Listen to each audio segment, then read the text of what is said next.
back to Fearlessly Her. I'm super excited. We are doing our best to make sure we bring you guys amazing women to introduce themselves, to tell you what they do, to tell you how they connect with her movement, but most importantly, to bring you a little bit of wisdom just from their journeys, their experiences, things that we personally can't just tell you based on our own little time on this earth. So I'm super excited to introduce you to another Her Movement member. She's a part of the event committee. She has an amazing background. She's about to take over the podcast that I'm super excited to see how that goes. And you guys will be able to see her a lot more. So I won't take the floor. Please, please, please introduce yourself. Who are you? Hello, everyone. My name is Jalessa Williams Turnquist. I just recently got married, so that's where the Turnquist come from. But I am a life insurance and disability broker here in Sacramento, California. But I service all cities and states. Um, yeah, I mean that's basically me. I love it. So we were talking about it before we started, but you got to tell me, why do you have the background? Because it's so cute. Like, what is it for? So last year, no, last year or the year before last, we moved into this office and I started with it and it was actually really small. And I decided that spring was coming. And Okay. so I got into this mood where I was like, I need to brighten up my life. I need to brighten up the place. I need higher energy. And so to believe it or not, I went to this women's event that I actually planned, and it was a Japanese blossom Oh, theme. And mhm. I was like, I'm gonna That's make it. my office pink. And I'm not even a pink person. I don't like pink. But I was like, this Japanese blossom springtime is giving vibes. And Yeah. so I just expanded it. So I added some more tiles and the flowers and stuff. And I was just like, okay. And I always been big on butterflies. I believe that's like my spirit animal. Yes. Um, and so I have butterflies like all on the walls and stuff like Yeah. that as well. So it's just tied in. And I was like, Yeah. it was the energy I was in, and I have been in it ever since. I want to say it's going on year 2, probably in April. And I don't want to change it yet. I know that's right. I love that. Oh my gosh, talk about a theme. I just thought it was cute. I love that. Thanks. No, that's so dope. So I guess that really does add to our potential theme for this episode. Um, Going back a little bit, what do you think comes from energy, right? So for me, colors. Colors are big for me. I have to have, I don't care what it is, but certain colors are constantly changing for me to allow me to know like what state I'm in, how I need to adjust and things like that. For you, what would you say kind of drew you to it? Not necessarily just the mood, but what state of mind were you in and how are you trying to figure out how to kind of adjust it? Let me know if I need to readjust that question. No, you're fine. So, okay. So I'm gonna make it short because it's really a kind of like deep story. Okay. So I want to say like a year or two ago, I was kind of like in a dark place, right? And we all know like to get out of your dark place, you either have to, well, some people believe in sitting in it. Mm-hmm. I believe in coming out of it, Yeah. forcing yourself out of it because there's power in that. Right. Sitting in it can take a very long time and then you never know what can go from there. So I was like, I need something to force me out of this state of mind. And Mm-hmm. so yellow has been my color for like the last 3 to 4 years. Okay. And so when I started wearing yellow, it started to change my mood. Mm-hmm. So it really made me realize like there is more to life than being in your dark space. Okay. And I think I didn't realize I was in a dark space because I had moved to California from Florida and I just felt like I was going through life as regular. But I Right. think I was dealing now that I was kind of separated from the life that I knew that I started dealing with the things that I had suppressed. Okay. And so, as a businesswoman, as a regular employee, as a girlfriend at the time, as a Mhm. friend, so all of that was kind of bubbling up, and so Yeah. my mood started to change. Mhm. Well, I ended up focusing on the color yellow, but Mhm. my favorite season of them all is summer. Okay. And so Oof. my favorite season, and in California, they have at least 3.5 seasons, I would say. Yeah, girl. I'm And from it California. So you know. I know. So you know it's like 3.5. You might get winter, Maybe. you might get fall. So it's like 3.5. Um, so once it came, like it started coming around to springtime, I was like, I need something to just Yeah. uplift me. So my state of mind, like I told you, it was like real dreary, real dark. But then when springtime started coming around, I was like, yes, better weather. It's not Yeah. raining. And then I was like, I need to incorporate something. Mhm. And so it started when I'm in those dark places, my creative mind does not work as well. Right. And so I always seek being creative because me being creative means that I am going into better spaces Mhm. mentally, spiritually, and emotionally. So I really believe like the Lord put us in a place to change offices so that I Mhm. could grow. I don't know if that makes any sense, No, it does. but once we got the new office, I was like, okay, we got white walls. Yeah. What Blank. am I doing? Your opportunity. Yeah. Yeah, it was like an opportunity for me to just grow and change. And I think during this process of just putting it together Mhm. mentally, it wasn't making sense. Okay. And so when the boxes started coming in from Amazon, it was like, okay, we got to start off with the green tiles. Yeah. We need some greenery in here. And then I was like, I'm pulling out the string because these flowers came in like long strings. Okay. So I'm pulling out the strings and I'm like, I gotta figure out what to do with this. And I went to this venue and this venue had like flower heads stuck in their greenery. Okay. And I was like, no, Jaleesa, take your runner and run it through your greenery. And so just doing those, going through those steps of like decorating it made Yeah. me realize like this is the space that you need to be in so you can grow into the person that God has placed, like that God know is there, but you Yeah. have to realize it's there. And so Mhm. that's what the mental and the spiritual and everything was going through at that time. Yeah. And now I feel like it's a power move for Mhm. me because it's so bright, it's so attention drawing. I feel Mhm. like it's a replication of who I actually am that people don't see. Mm. I like that.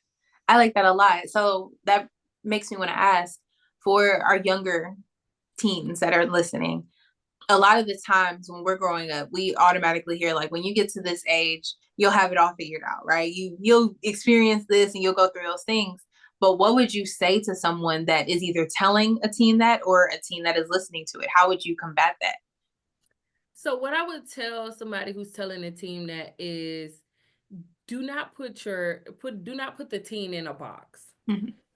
There is no age expectation of when you're going to find yourself, when you're going to grow into who God created you to be, because your spirituality is what really determines that. In Mhm. addition to the factors of life, is what either helps push that forward or kind of in some places, in some instances, take you back Right. because you don't know how to deal with these things that happen in real life.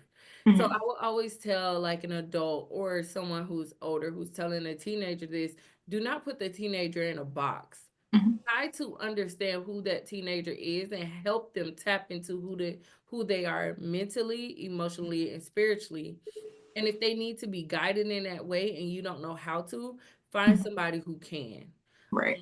But limiting a teen can be dangerous in a sense of they feel as they have to hit these metrics to Yeah. become what they feel like they need to be or what you feel like they need to be, and then they Right. start living to please you versus living to please God or themselves. Yeah. I love that. What would you say is, and this is going to kind of contradict what you just said, but what do you think is one of those top metrics for you personally? Like, is it being creative? Is it making sure that your self esteem is somewhere or your environment is, where it needs to be for you? But what would you say is your top priority when it comes to deciphering how you get through that? How I get through basically the life challenges or the Yeah. emotional challenges. Um, to be honest, for me, Hmm. it took a lot of spiritual turmoil. Okay. And because I had a mother who was like heavenly in the church when I was younger, Hmm. well, still now, she was like, Jaleesa, like God is the way. Yeah. Like your spirit, you working on your relationship with God is what will take you where you need it to go. Right. And everything. Um, Now mind you, I was still a teenager and still a young adult. Yeah.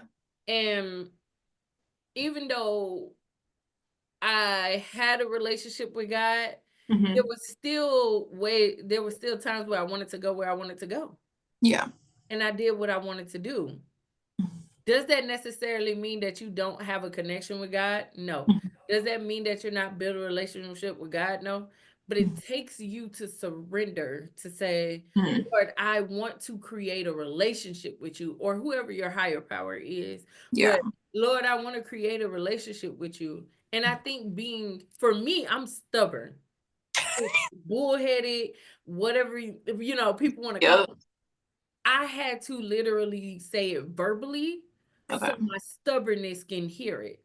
Mm. So a lot of people like, oh, I said my prayers in my head, or oh, I told the devil to get back in my head, or Mhm. I spoke my affirmations in my head. No, if Mhm. you are stubborn, if you are bullheaded, if you don't like to listen to people, that spirit is just as tough, and you have to verbally tell Mhm. it move, or you got to verbally tell it what you're going to do, Yeah. because it doesn't hear it no other way. Hmm.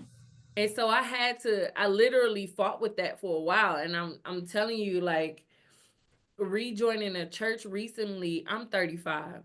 Mhm. I do not have the perfect life. I do not have the babies. I don't have the big home. I'm, Mhm. I don't have that. There are no metrics to get into your goals. You can hit your goals.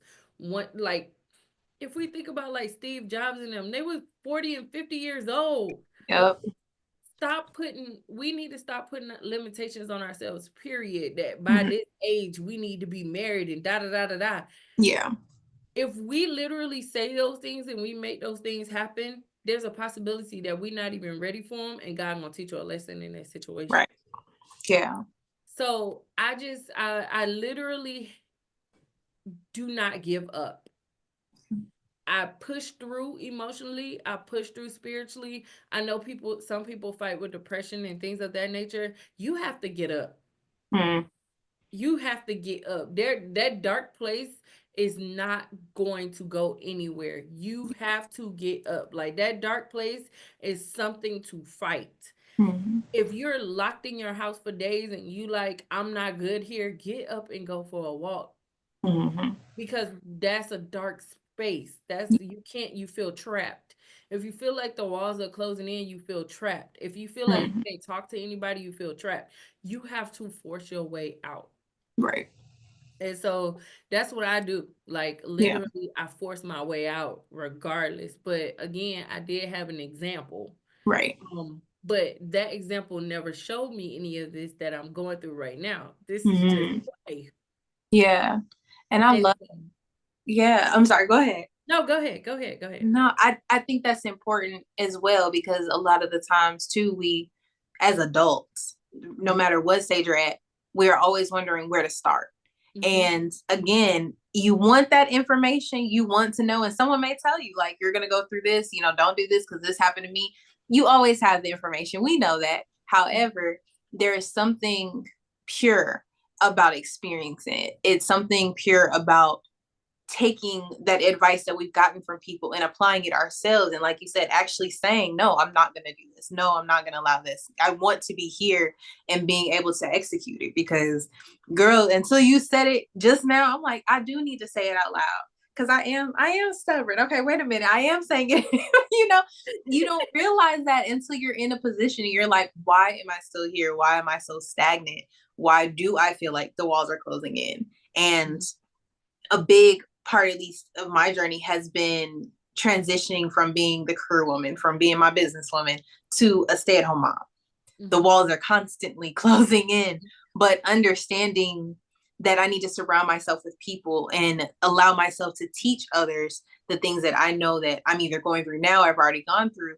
It's so important because it's also giving me that sense of confidence. Like, okay, Mhm. if I can teach you, I know I can get out this box. I might be a little late, Exactly. but I'm coming, And I think all those pieces are so important because we don't talk about it. We don't share that with the teens. We just want them to avoid it. Just don't do it at all. But this is so important.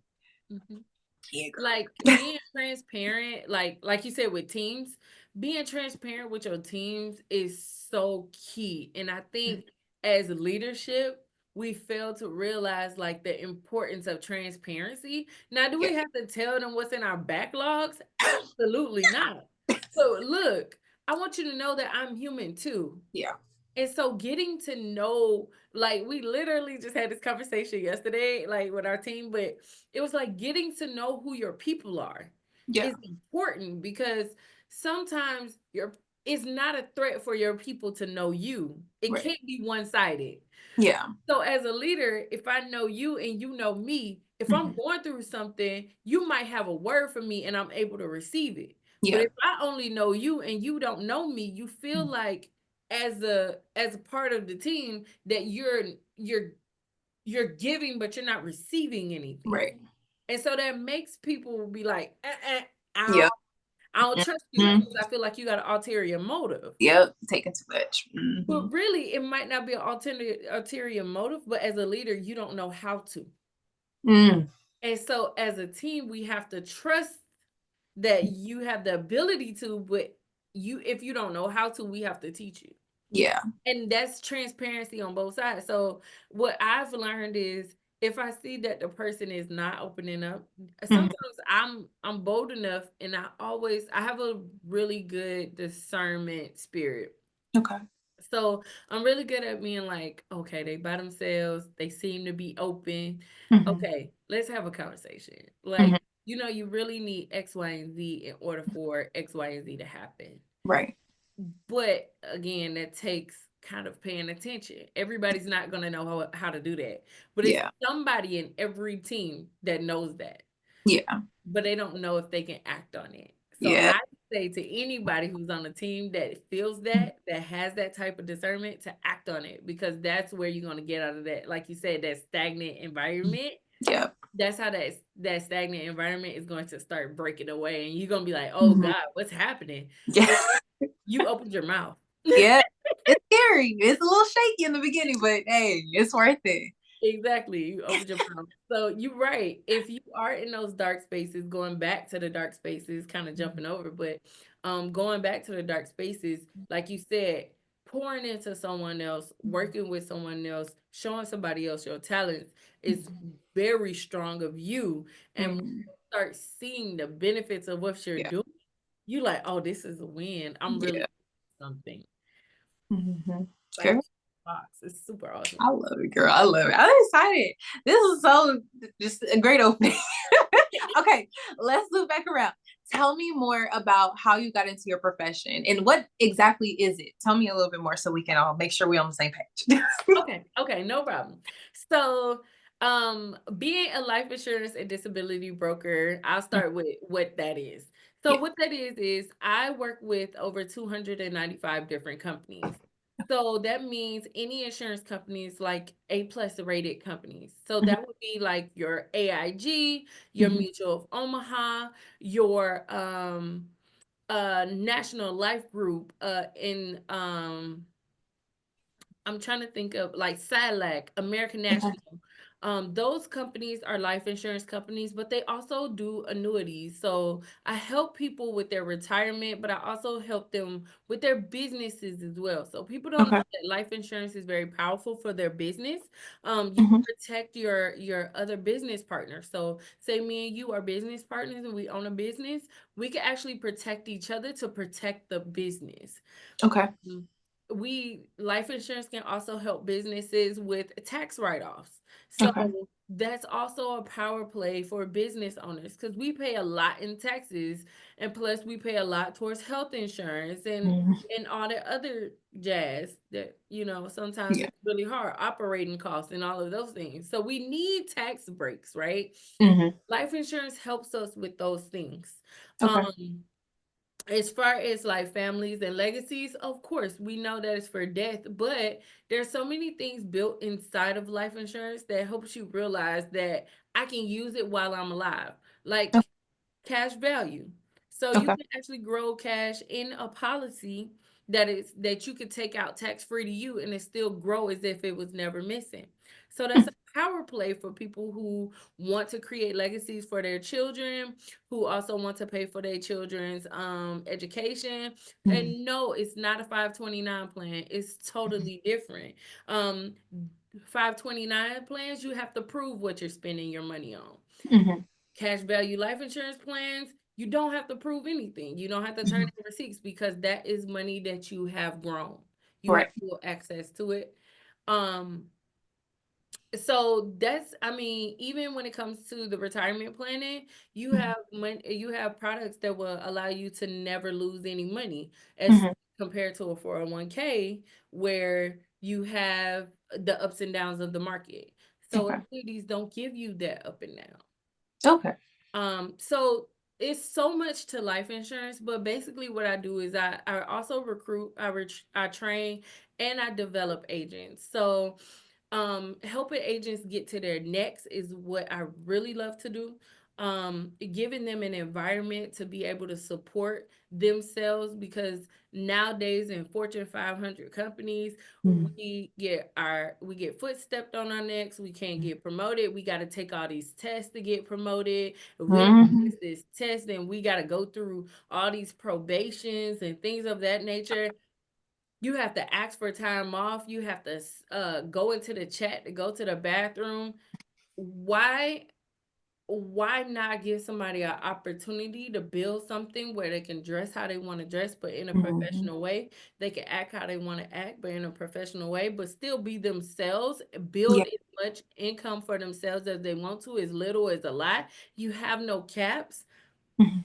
I want to be able to give that opportunity to as many people as possible Mm-hmm. without it feeling limited on Yeah. themselves in these well, either in our homes now, since now we're Mm-hmm. working from home, Yeah. or in a cubicle Yeah. or a nice office. Mm-hmm. But we feel like, oh, I can't make no more than 500K. Right. So that's basically what I do. How I got into the industry, to be honest, my best friend was like, "Look, we're about to build a business together," and I told her no. At least you know. Well, sometimes you just can't. But I was, no, no, friend, no, I'm not doing this. not no friend. And it was like 11 o'clock at night. What do you mean? Look, that's the best time for ideas. You better jump on that. You better jump in. And I kid you not, I got off like 45 minutes later, and I was like, "Girl, what is you talking about?" Because I was working from Tell me. home, like the end of COVID. Yep. Girl, what you talking about? Mm-hmm. And she literally was like, "Well, we're about to start a life insurance company together." And I was like, Period.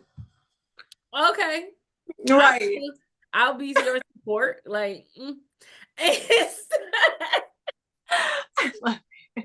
so I ended up getting into the end. Long story short, I just did, I did it because it was my friend, and Mm-hmm. I ended up getting licensed, Okay. and that was the trigger. Okay. I got licensed, and I reviewed my parents' policies. Mm. Come to find out that my parents only had bank insurance, which Okay. means it was accidental and dismemberment. So they Oh. both had like $600,000 in insurance, but in order for it to even be activated, they have to die within an accident or lose an arm or a finger. And what kind of foolishness? That's so foolish. Crazy. Look, Crazy. I don't be listening to me. But look, we gonna. I need to lose a finger. Is that it? Can I? Can I pick the finger? I'm just joking, y'all. You see what I'm crazy. And you pay for it every month. It's like, Yep. and it's something astronomical like $13 a month. And I was Yeah. like, we as African Americans have to be educated on life insurance, period, because they will sell us anything as long as it's cheap. And we Yep. take it. We take it. We We say, do. oh, these people have our best interest. We're gonna take it. It's affordable. I got life insurance. No, you do not. It's sad. It's bad. It is. And so after I reviewed those policies, I literally was like, okay, parents, we Yeah. need to sit down and have a conversation. This is not life insurance. We have to get you guys covered. And I kid you not, it is such a blessing. And I thank God every day that I caught it, because if Mhm. something was to happen to them before I would have caught it, Mhm. all of their home, all of their land, all Yeah. of their cars, everything. How would I have paid for that? Yeah. There was no way I would have been able to pay for that and their life insurance. I mean, and their burial Mhm. at the same time. There Yeah. was no way. No way. We talking about a full household on top of a full household. Yeah. There's no way that the average person can pay for that. Mhm. And so I was so gracious that I was in training, even though I didn't do it myself. I was fully in training, but now I'm able to train somebody else to do the same thing that happened to me. And that's Yeah. to be able to search or either review policies so they can find out what's best for their family members or their Mhm. friends or people they just meet every day. Every day people need this education. And so Mhm. that's really how I got into the industry. I kid you not. It was my best friend who said, "Look, let's do this business together." Mhm. And it was me locking me in. I got locked in because found out the value of making sure that our people are covered properly. Yeah.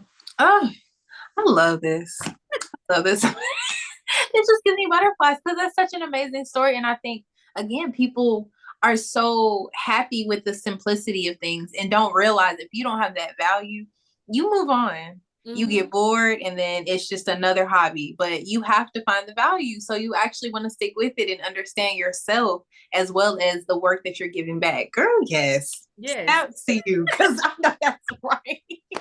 I love it. Okay, so before we go on, I want to talk about her movement, but we have to do our commercial. So please stay tuned after the commercial and we'll talk more about her. Hey everyone, I'm Legacy Elmore, and I'm excited to introduce you to something transformative, Her Movement. Her Movement stands for Healing Every Repression, an initiative dedicated to empowering teens to overcome challenges, embrace their strengths, and step into their full potential. Our mission here at Her Movement is to create a safe and supportive space where teens can not only heal, but grow and thrive, no matter the obstacles they face. We offer one on one mentoring, weekly group meetings, and personalized support designed to help teens build confidence, navigate struggles, and develop essential life skills. Through workshops, creative outlets, and dreams, whether it's improving emotional well being, tackling tough decisions, or building a foundation for future success, we meet teens where they are and guide them forward. Her movement isn't just for teens as well. It's for parents, educators, and community members who want to be a part of a solution that uplifts and empowers the next generation. Together, we can create a ripple effect of positive change, helping teens break free from limitations and find their voice. Join us in supporting her movement and help us continue healing every oppression one step at a time. Whether you're a teen looking for support or just someone who wants to make a difference, there is a place for you in her movement. Let's build a brighter future together, one step at a time. Okay, so guys, we are obviously a part of her movement. This is the whole platform is to again bring you guys people from our community as well as our actual members that are working with the teens, the adults that come in for Fearless Healing every month, and just to kind of connect with you guys so you have more information about the people behind the scenes. So we know that you are for the event committee. We know everything that's going on. Go check out the website if you don't. But tell me what drew you to it? Like, why were you interested in her movement as a whole, for one? Well, I was interested because of the fact that teens and college students, Mhm. they need support. Right. During my high school, like, full disclosure, during high school, it wasn't my favorite place. Hmm. I was one of those kids that knew everybody. Hmm. Like, people put me in a clique, but I really personally I didn't feel like I was. Hmm. Um, I just feel like I didn't really have a place that was for me. And during high school, I was involved in dance. Hmm. I ran for prom queen. I went to prom. No, homecoming queen. I Okay. went to homecoming queen. I ran for prom. I wasn't the most popular person, Hmm. but I really just felt like I needed support in other places. So I Hmm. always drew to like older teachers Hmm. that Same. were mostly female, and it was like one older male teacher. Hmm. And for the most part, I feel like that's where I got my most support at. But I don't know if that was necessarily where it was supposed to be. So Okay. when I've heard of her movement, I was like, for first of all, for the the teachers, well, I call them teachers because they work with the kids, right? Yeah. And they give themselves to Hmm. kids. And I said, I have so much respect for that position Right. because the we don't understand how much we influence Hmm.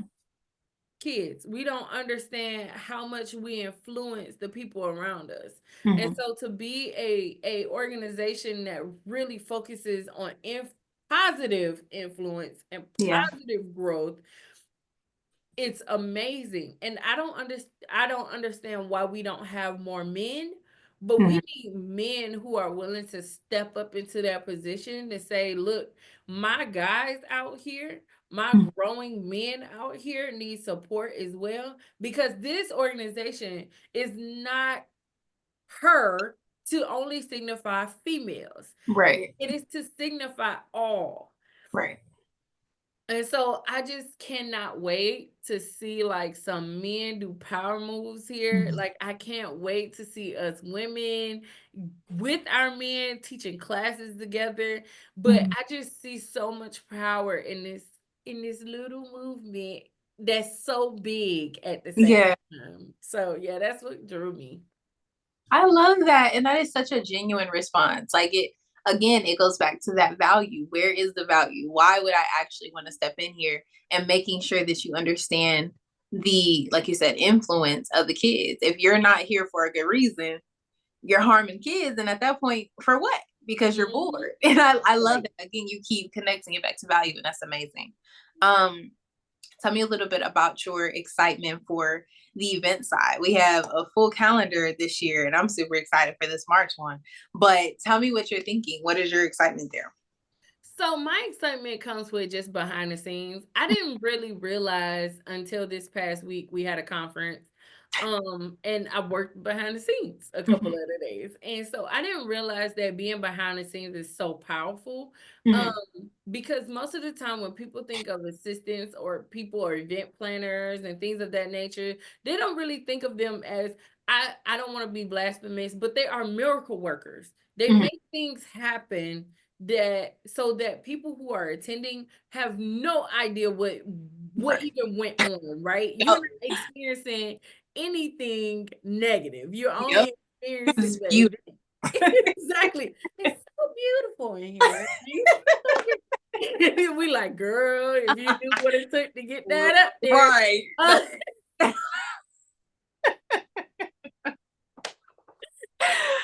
of that, right?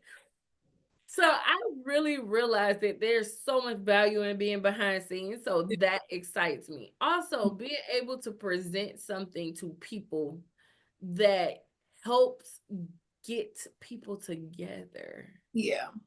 It's after COVID, we really didn't realize by working in our homes, oh, it's so comfortable. We ain't gotta go into the office, da da da da. Yep. but we need people. Yeah. And so when you're planning events that involve people to be involved, it's such a huge movement. Yeah. Because now you're getting people out of their comfort zones or their uncomfortable zones, because some people are now uncomfortable in their houses, and getting them together to create change for the same common value. Right. So Yeah. I just think it's so powerful. It's just so powerful, like creating these spaces. Yeah. I really want people to come to the wine and talks and the Yeah. fearless healing, because, like we said, if you can't get out and reach people, like physically, these are spaces that allow you to get to know people without even leaving your home. Maybe you're in the step process of I've been in my home so long, but I don't know what to do now. Right. These spaces now give you a comfortable setting where you like, okay, I'm still at home, but I'm gonna stay in this room and talk about my personal stuff with people that I can trust. I like that. So yeah, that's my excitement. And I love that, because that's, again, it's taking in account the baby steps. Y'all, please don't jump out thinking that you need to do these goals in one sitting. It's okay. Baby steps are friendly. It's okay. We all baby stepping right now, and it just looks different for everybody. Cause girl, please. I'm super excited for him too, though. I think it's gonna be great, and I think being able to push more like virtual social events, I think that'll be a really big thing for us, because like you said, everyone is still adjusting, and I think we do need more men to know what they're thinking, because we can only speak for the ladies, but I know me mentally, it's very difficult to get back out there, just because of all the connections. I think with women, we get so connected to our space and our things and our routines, so we have to baby step it. We have to find some type of interest back in the world. So it's really good. We need to make sure that we're creating those spaces for everybody. So I'm excited too, girl. It's gonna be great. I agree. Yes, ma'am. But that is our episode. Okay, so this is our opportunity to get to know you, to hear your background. We were really had an amazing conversation. We were able to jump into value. We were able to talk about adjusting and milestones and all the challenges that come with it. So I love that. And that was just such an off the rip topic. I love that. So I love these types of conversations because it's genuine. But anything you want to share, your last piece of advice before we end this episode? Last piece of advice. I would say, and this is something that I kind of wear on my heart. If you have been fired, terminated, or told that you can't be promoted, do not allow that to determine your identity. I carried that since 2018 until last year. Because I was terminated from a job. I was wrongfully terminated from a job.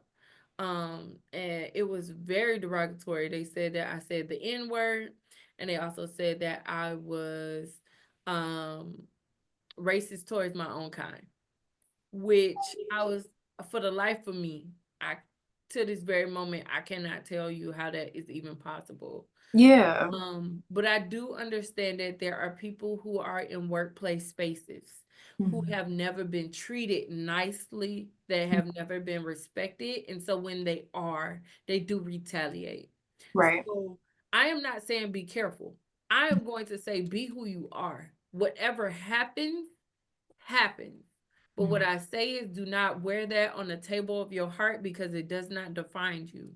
It does not define who your identity is and who you are. You are who you are. You are who God created you to be, and that's who you shall remain. And whoever he involves you into, you are still the same person, but that's why I said evolve. Whoever he involves you into, or whatever he involves you into, is what you are meant to be. Do not wear that on the table of your heart. And for kids, be what you want to be. You have full capacity to do whatever you set your mind to. Do not let anybody tell you any different. If somebody say you can't, you tell them, yes, I can. And stand on that. Period. I know that's right. Okay, we need to talk about another episode. This was everything and then some. Okay. Okay. No, I appreciate you, Jalessa. This was like absolutely amazing. I know for everybody that doesn't know, we have meetings weekly, but being able to sit down with everyone and have these types of conversations is so enlightening, and just being able to get the true personality outside of a conversation about business. But it was truly an honor. So I appreciate your time. No problem. And I thank you as well. Yes, ma'am. All right, guys. So next month, make sure you check in with another video for another Her Movement member. If you're interested, I know I haven't put this in the other videos, but if you're interested in being presented in an episode, please visit our website. You can send us an email. There should be a phone number up there for you to contact. Lord, words. For you to get in touch with us, you can also DM us on any of our social media pages, and we will be sure to get you in touch with somebody to get you on an episode. But other than that, please return for future episodes. That's it. Bye, guys. I